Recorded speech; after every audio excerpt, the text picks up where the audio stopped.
PGCE, which stands for Postgraduate Certificate in Education. You need to have completed a degree or a diploma in a specific field. Whatever you studied in that 3 or 4 year degree needs to be a subject in the schools. Can you imagine in high school as well? Exactly, high school. That's it. I was thrown as a young teacher. I was 22 and I went straight to grade 11. Yes. I think this is the time to even check, do I really like this? Yes. This is the time to give up if you don't have the patience. It's the time to apply. For someone right now looking into apply to teach in China, how do you go about applying for that? 3 things: passion, your subject, and research.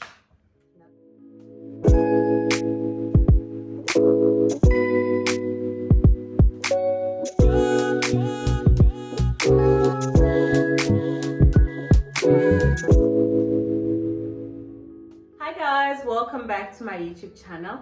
Welcome to yet another video of Tackling Careers with Arehone.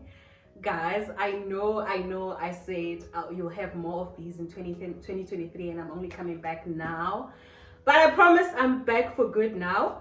And I want to share more of these career videos, mostly because I saw the reviews of the previous 3 videos that I posted and how it actually helped someone out there, and that's my purpose of doing these sessions of tackling careers with Arehone. So today, for the first video in 2024, my guest is Busiswa. Hello. I'll allow you to give a little introduction about yourself. Okay. Hi everyone, my name is Busiswa. I am 27 years old and I am a teacher. Yes, she is a teacher, and that brings me to the topic that we're speaking about today. Today we're going to speak about different ways in which you can get into the teaching stream. As you guys know, I've already done a video on Bachelor of Education, but today we're going to be speaking about PGCE, which stands for Postgraduate Certificate in Education. Okay. I just knew the P is postgraduate, right? So it's a certificate that allows you to go teach, right? So I just want to dwell a little bit into this certificate. It's not a degree, right? It's an entry level 7, if I'm not incorrect, because you can only do it after you've done a degree or a diploma. So you don't move from matric and do that. Yes, you don't move from matric. You have to first have your 3 years or 4 years specializing in a specific field, and then you do the PGCE after that. Okay. What the question that I have is that why would one do a PGCE if it's not something that you can go directly from matric to doing? Why would one just why wouldn't you just go straight for a bachelor's in education? Because you're a teacher. Okay. Bachelor of Education is a teacher as well. Okay, so I'll speak from my experience. People have many reasons. There was, I don't know about now, but when I was studying it, there's quite a lot of negative comments around students who do PGCE. We were basically labeled as people who chose teaching as the last option, because all of a sudden you're realizing that you're not finding a job in your geography field, and now you want to throw yourself in the teaching. But for me, it wasn't like that. I had wanted to do teaching. However, my first thing or love, if I could say, was the study of languages. And in there were many careers, and the reason I chose not to do education is because I didn't want to have one qualification that kind of puts me in one career field. Okay. So with the BA languages degree that I chose, I knew that after the 3 years I could branch out and do other things in my postgraduate year. There was journalism, there was writing, there was lexicography, compiling dictionaries. There was a long list of careers that I could do, teaching being one of them. So after I completed my BA languages, that's when I decided I'm going to do the PGCE, and then after the PGCE I went on to do something else as well. So I didn't do the BEd straight because I wanted to keep my options open. I wanted to have qualifications that could allow me to be diverse. If I don't want to do this today, or if I decide 5 years from now I want to go be an editor, I can take my BA languages degree and just upgrade and do something else. Okay.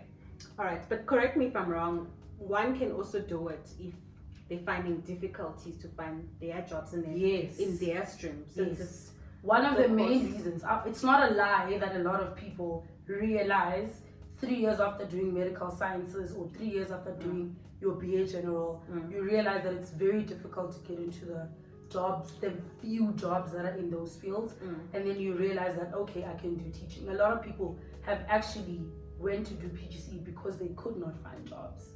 Okay. So yes, a lot of people do their degrees from the various faculties, and then once they realize that they cannot find the jobs, they go for it. But for many other people, that you actually fall in love with the teaching during. Because also for me, I started tutoring in my second year university. Yes, and then it kind of reminded me of the teaching that I wanted to do before I applied, and then I actually realized this is where I belong. And in actual fact, you are actually teaching in something that you love as well, you know. So for example, if I'm in biological science, even though I didn't get the job to be a scientist, I'm teaching something that I love. It's just that I'm using it in a different way. It's not like I'm teaching something which is totally different.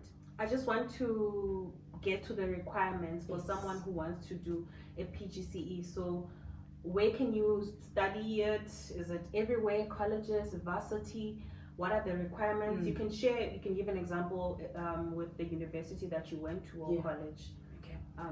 So requirements, as we've already mentioned earlier, you need to have completed a degree or a diploma in a specific field. Okay. So that field needs to be a field that has a subject in the school. So for example, agriculture, languages, science, social sciences. So people from the humanities, people from the accounting, EMS faculties, BSc, IT, BSc. So whatever specialization, they call it specialization, whatever you studied in that 3 or 4 year degree needs to be a subject in the school. Okay. Yes. Oh, I was of the impression that you can actually do it with every degree, as long as you are sitting with a degree. Has to be, you can go do a certificate for. It has to be specialized or a field that has a subject that is already present in the education field of South Africa. So you complete that. I know the University of South Africa does it, UNISA does it. I did mine at UP, they still do that. I believe UJ does it as well. Those are the only 3 I know of. So it's the degree that must have been completed, and then there's very specific requirements in terms of the level of the modules. Because another thing that people don't understand is that you can't, for example, do English first year and then think that you're going to do a PGCE with only the first level. So with the University of Pretoria, you need to have level 2. So for example, you need to do English first year, you need to do English in the second year as well, and then you can qualify for teaching senior phase, which is grade 7, 8, and 9. One question, I had someone telling me that they were finding difficulties with applying for the course because they were told they only have one subject. That's also another thing. So it's about which level you've done the subject at, as in first year, second year, third year, and how many subjects, and the minimum is 2. So for example, as someone who was in the Faculty of Humanities, I did English, I did isiZulu, and I did French. Mine was languages. So when I did my PGCE, I applied with my English and my Zulu, which is okay. Someone else could have done history and English. Someone else could have done business studies, which is OBS in university. Someone could have done business studies in English. So those are your 2 subjects that you can qualify to teach. But then it also depends. Do you want to do senior phase or do you want to do FET phase? However, the safest thing to do if you are planning on doing a PGCE after your degree is to make sure that you at least have 2 of your modules you take up to 3rd year level, and you do 2 that can be school subjects. And then when you're doing this course, the PGCE, do you also have the same opportunities you had with undergrad in terms of bursaries? It's very difficult. I don't want to lie. Maybe now things are different, but it's very, very difficult. You can apply with Funza, right? Oh, I remember okay. I applied with Funza, but it was not accepted because Funza was focusing on maths. So they were focusing on specific fields: mathematics, sciences, and African languages. Although I did have an African language, I was still not accepted. It is there, but it's very, very difficult to get funding for PGCE. However, NSFAS also funds it. Okay, that's great because So, yes, most postgraduate courses NSFAS actually doesn't fund. I was funded by NSFAS. Because I remember when I did my honors, NSFAS couldn't fund me. your English. NSFAS couldn't fund me. I had to find alternatives. So it's great to hear that with PGCE, NSFAS can No, they still did. They fund funded you. it. I don't know if maybe it's because I was already funded by NSFAS for the undergraduate. Yeah. Perhaps that could have also played a role. I'm really not sure. But I was funded by NSFAS for the PGCE as well. Okay. Since you said it's a certificate that you do after undergrad, what is the duration of that certificate and what really happens during that time? The course. So the duration, it's a year. You do it for a year. Uh-huh. And the program entails basic, by basic I don't mean like easy, I mean core modules that the education students, BEd students do in their program as well. Okay. You learn about theories, education, what's the importance of it, and most importantly, there are practicals. The same ones that the Bachelor of Education students do. Okay. They are practicals. However, with us, I think we have a few more weeks of the practicals. We started a bit earlier just to prepare us, but I'll speak a lot about the University of Pretoria program. Yes. Very, very good. You are really well prepared. There's a lot of theory. There's also a lot of research, a lot of writing. You do a lot of assignments. You also attend classes. It's a full-time course? It's a full-time course. Okay. We attended classes quite late, 4, 5 p.m., 7 p.m. because remember you have practicals as well. So during the day, you are at school. Oh. So you're actually going to school and then coming back, going to class. It's a very, I don't want to say hectic, but I enjoyed it. I thought maybe like because you have the time where you go, when you're going to go into school, it's part of the program, so why do you have to go? So we have your classes, you attend your classes, and then there are practicals, you are assessed. The practicals are assessed. You are assigned a mentor lecturer and you pick a date. Obviously at the school you're also assigned a mentor teacher who's going to show you the ropes, what you need to do as a first-time teacher, and then they come and assess you. You have a whole file that you have to put together, a practical file. What are the chances of like failing the practical, like when you're in the field? Are the people who actually fail the practical? Like, I haven't experienced someone who failed, but I think failure could happen if someone does not attend. If you don't show up at the school that you're assigned to, maybe if you also don't take the advice of the seasoned teachers that are giving you, then the chances of failing could be higher there. But with my experience and obviously other colleagues, we passed. Even now as a teacher, I get student teachers, and the key is for you to understand that you are a learner. You may be really great theoretically, but practically it's different. And so you need to listen to what is said by the mentor teacher, the advice that you get, and then you are able to improve as you go.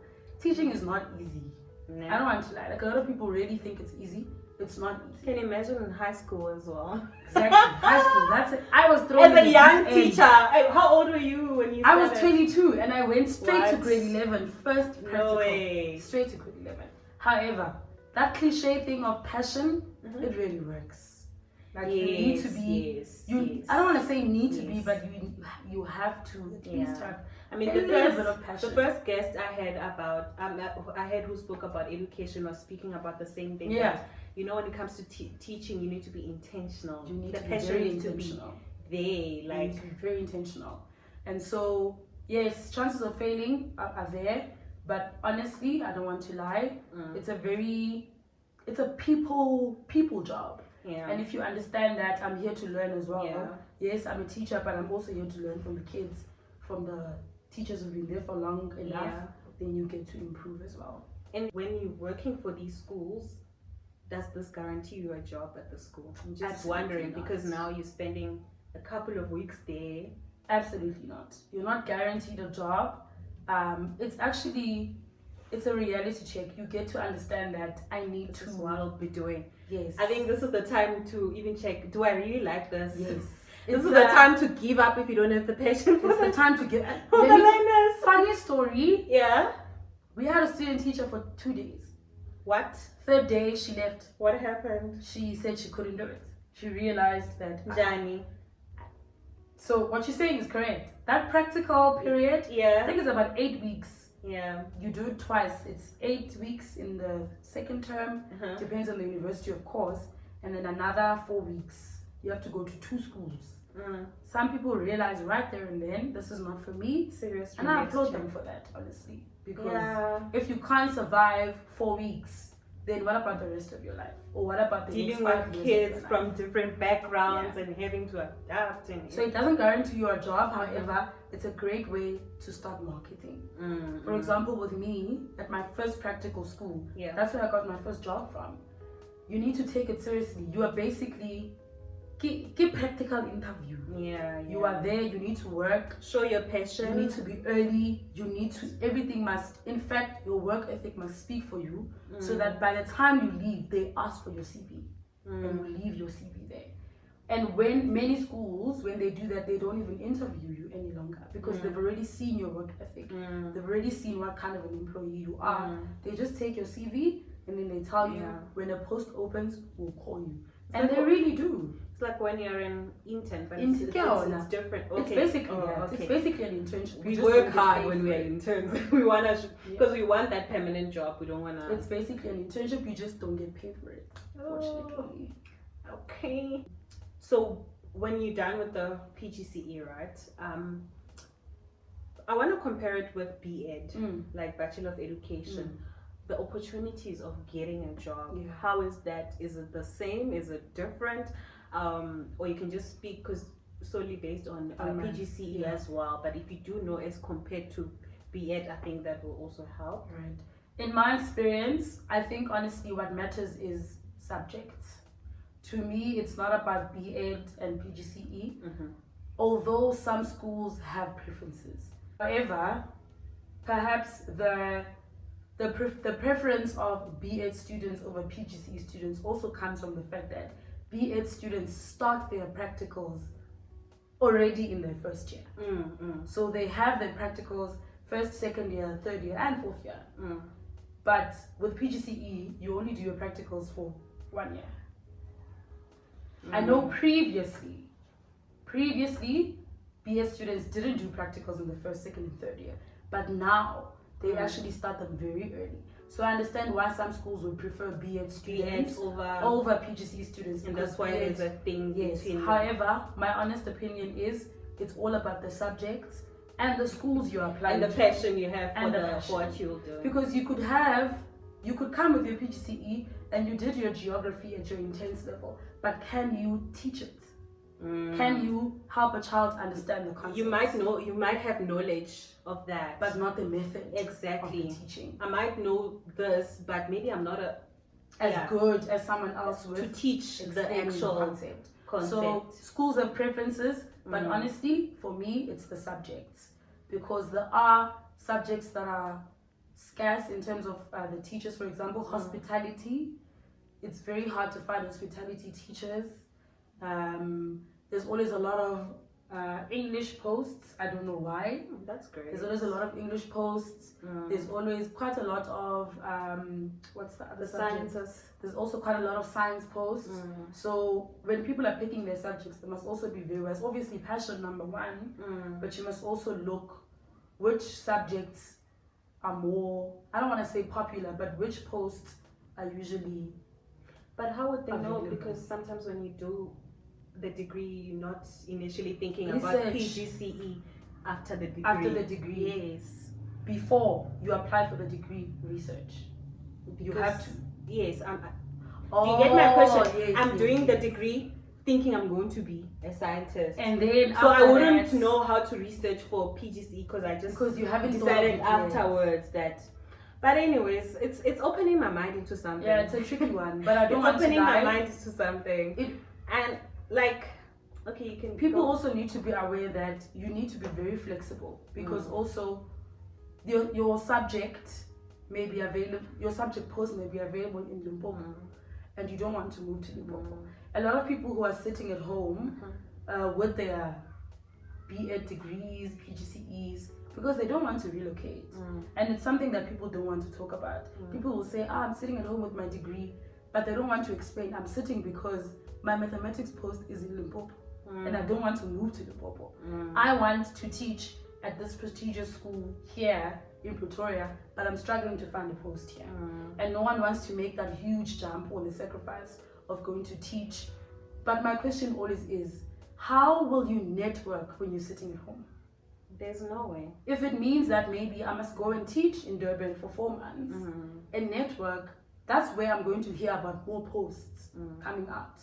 I know that transfers take a lot of time, but if I'm sitting at home with my degree because I don't want to move to Cape Town or to Pretoria or to wherever, how am I going to network and find jobs? Also, I also don't want us to, I don't want us to be on B.Ed versus PGCE. Yeah. However, we cannot remove that. You can't remove it. You can't remove it. Like, it's always a comparison. It's always like, it will always be there, and it's good to understand the difference between the two.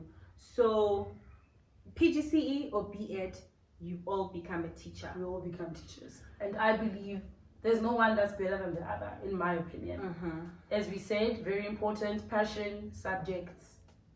That's it for me. Yeah. And I also like to add that if you have anything, because I saw we're speaking about subject, I was also getting confused myself thinking about this. Yeah. If you do have knowledge on this specific topic, please do comment in the comment box and share your experience. And if you feel like you have something to add in what we were saying, or to even correct, because I found myself being confused with the different types of levels. And yeah, I just also want to get into the opportunities for growth. You know, sometimes when you get into a field, not sometimes, I think we all get into fields looking to grow in the future, not remain on the same level. As a teacher, what are the opportunities to grow? Like, we're now done with the PGCE, but as a teacher, what are the opportunities to grow? What can you become? What can you do? What can you do with the actual course itself? Okay, so with the basic Department of Education, which is what we call DBE, I'm going to use DBE. Yes. The DBE obviously does not only have schools, they also have their districts, their offices, there's subject facilitators, the people who are responsible for creating the content for the students, the people who come to the schools to check if the teachers are doing the right thing. There's also those opportunities, but I do hear that it's very difficult to get into those kind of jobs because they need a lot of experience, they need a lot of expertise as well. So there's that. You can be a subject advisor, you can become a facilitator, but that means from early on in your first year of teaching, you must go to these meetings, you must be involved so that you can know the people who are in the district. Do you need to study further to get into that? You do. I don't want to say need, but it's always an advantage. You do your honors, you do your masters, as much as they also consider the number of years in your experience. Qualifications also matter. For example, if I want to be a facilitator for isiZulu, I need to have done honors in isiZulu because it means I have a little bit more knowledge that would be needed to kind of improve the system. Understand? And then there's also the opportunity of teaching abroad, especially with English. Not just English only, actually, other subjects as well. Obviously, not African languages. But I think the trending thing now is English. But you can also teach business studies in China. You can go teach sciences in wherever. In actual fact, there's a higher opportunities for us scientists. there's always outside quite the country. You know, there are these subjects that are always ignored. Drama, Yes. music. Yes. There's always posts coming out, art schools, looking for music, art teachers overseas. And I think people need to start opening up, like, open your horizon, look. But if you want to teach overseas, for example, like what would you have to do? Like, how do you apply? How do you know of these opportunities? So number one, obviously, qualifications. You need to have your qualifications. English? B.Ed. Okay. So if you want to teach English, let's say use China, you don't need to have done English. Okay. You basically need a B.Ed degree. Okay. Because we are considered native speakers of languages in South Africa. So you need the B.Ed degree. They may maybe require you to do the TEFL certificate, teaching English as a foreign language certificate. But if you have done English, some schools may not need you to even do the TEFL. Can I come in there? With the B.Ed, is it a new requirement? Because I know of a couple of people who just have a degree, like a degree in IT, And then they a go. degree in I like in information sciences, and then they are teaching abroad as well. Most so is it schools- a new requirement? It's not a new requirement. Most schools do need that because remember, the certificate I said it's a teaching English as a foreign language. So you may be able to speak English, you know all the rules of the language, but can you explain them to somebody else? So the point of doing a TEFL certificate is to teach you and help you with the methods of teaching the language. So even if I do have my experience as an English teacher here, I teach English here on the first level, which means home language.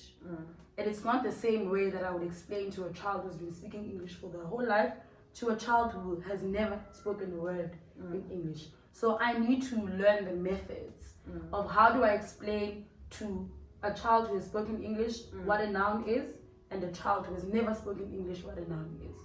Okay, let's talk about teaching in China specifically, because that's the one which is on trend.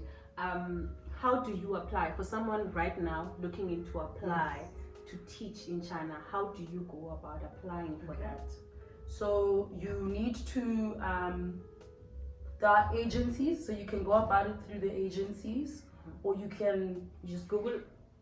I'll speak about now agencies, or you can apply with the schools directly, which is much more difficult.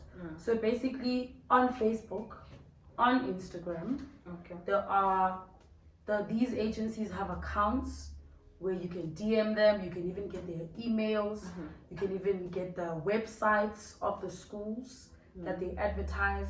Most of the time they don't write the names of the schools, maybe I don't know what the reason is, but you can go on Instagram, check their accounts, and then go to the websites of some of the schools as well. And then you upload your CV there, and then the school contacts you. Or you upload your CV on the agency website, and then one of the agents will contact you. So what's very important is to do your research. Like it's a very long process. You have to do the research. It's unfortunate, you have to watch long videos. Even on YouTube, I'm sure you guys can find videos where they're talking about teaching in China looked on YouTube. South Korea. I checked on YouTube. The websites of the agencies, I found everything on YouTube.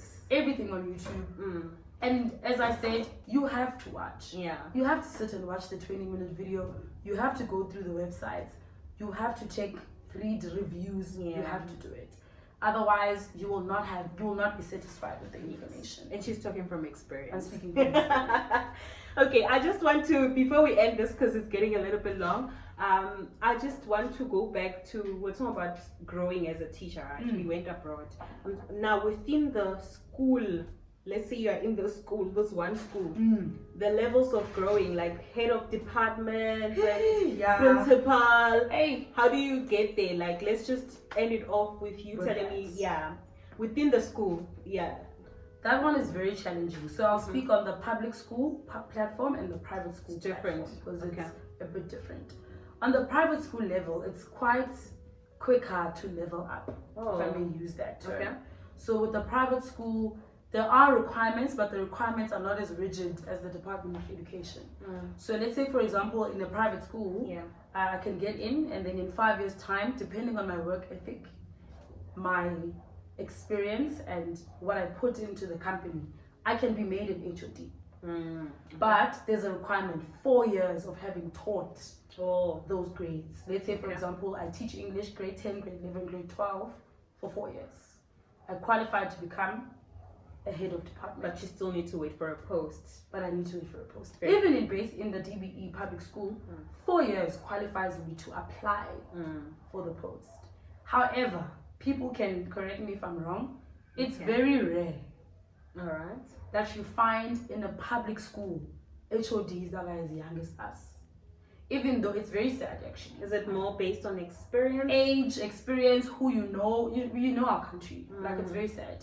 Age, experience. It's like people don't want to report to a young person, you know. But what's important is qualifications. What's important is what do you bring to the table. But it's not always like that. It's not always like that. But on the private school side, honestly, when it comes to being an HOD or becoming even a deputy principal, it depends on what do you bring to the table.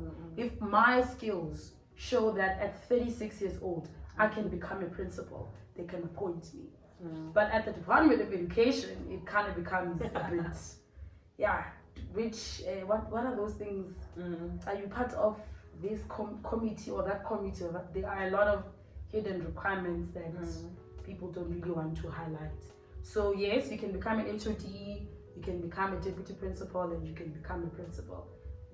Those are the three of leveling up at the school. But there's also other positions like disciplinary managers. We have people who start off as teachers and they are so good with the discipline of the kids that they actually stop teaching and they are appointed as this head of discipline. Is there any additional payment for that? Yes. It's actually a post on its own. It's a post on its own. You get an additional. You get a. It's a better. Post. It has to be better. Yeah. Because you're basically every day you're dealing. Every day it's you and the children. Parents. It's a lot. But there's a lot of other. There's also opportunities for, especially if you're at the schools that are very well funded, your social workers, psychologists. We actually have teachers who are qualified to do that, who do have some of those qualifications. And if the school does want a psychologist that is also a teacher on site, they can appoint you for both, and then you juggle around. Your timetable is fixed to work around that. Okay, to end this, because we are not gonna finish this conversation, because as you're speaking, I'm thinking of something else as well, but I'm just like, okay, no, let's end. Okay, to end this, please tell me 3 things you like about teaching and 1 thing you don't like about teaching. I mean, we love our job, we have a passion for the job, but sometimes there's just that one thing, guys. Even the one thing I hate is going to be a bit difficult, but let's start with the ones I love. 3 things I really love is the sense of community, because it's the kids, it's their parents, it's colleagues. You're always just with people, and I think as a people's person, that's one thing I always enjoy. The second thing I really enjoy about teaching is, how do I say this in the correct way? Just say the level of intimacy in the relationships you create. Right? I don't want to lie. I love my students. And I think it's very quick. It's very easy to see when a teacher loves their students. Like you create a relationship with the students. People always ask me, don't the kids disrespect you? And for me, it's no, they don't, because I have a relationship with them. In fact, I see myself as a bigger sister. Some of them I see myself as a mother to them. So that's another thing I love. The relationship that you get to create with your students. And then lastly, what I love about my job, the holidays. Yeah, I was about to say, if she doesn't say the holidays, there is no way. The holidays. There is no way. Oh Lord, the holidays are amazing. So last week it was public holiday, right? And it was trending that the teachers are off, they got paid, like everything was just like, the holidays, guys. The holidays are the best. And they just, we love them, although we do still work on the holidays because we must carry papers, go mark and whatever. But sitting somewhere relaxed. We love the holidays. I think it's the one profession that has more holidays than any other holidays. profession. Like, I Love envy holidays. being a teacher when you guys go on We holiday. really do get some rest. We try. You try? We try. Okay. And then one thing I don't like, I think it's like a combination of things, but I'll try to like summarize it into one. I think it's summary, ne? Yeah. Summary. One thing I don't like about being a teacher is when the conflict arises in terms of parents, teachers, and management don't align. Ooh. And it happens most of the time. Yeah. It happens most of the time. Really? And please note, I didn't mention learners. I said Yes. parents, teachers, and school management. Yes. That's one thing that can really just ruin your, I don't want to say career, but it's one thing that can kind of make you feel like, But you still see the bigger picture. But you That still relationship with your that learners. relationship with the students. You still see the bigger picture, but it's really challenging when you are working in an environment where there's chaos in terms of parents are not involved, or maybe the school management isn't doing enough to protect you as the teachers, or isn't doing enough to support you as the teachers. That's one thing that can be very frustrating, because then everything falls on your shoulders as the teacher. You deal with the classroom, you deal with the parents. It becomes a lot. That's the only thing I'll say I kind of dislike about being a teacher. Yeah, and like I said, like there's always that one thing. There's always with that one every- thing. And And I of course, believe. the little money. The money is too little. But you guys can go mark in December. You make extra money right there. And if you're working for government, Yeah, story for another day. a story for another day, guys. Do you have anything to add before we close? Now we're like last words, quick. Just a summary of what we said: passion, subjects, and research. Those are the three things I have to say.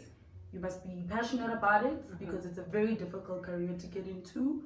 There's many challenges. There's more challenges actually than there are fun times in teaching. I don't want to lie. But when you have the passion, you get to hold on to the fun times and the good things about it. So 3 things: passion, your subjects, and research. Lovely. Thank you so much. Thank you for being my guest for today. I definitely learned a lot, and I'm still learning, and I hope you guys learned a lot as well. Please do comment on the comment box if you have questions. I'll definitely get Busi to answer the questions, especially related to PGCE if you're trying to apply for the course. Yeah, this is it from me. Please like, comment, and subscribe to my channel, and I'll see you guys on another video of Tackling Careers with Arehone. Bye.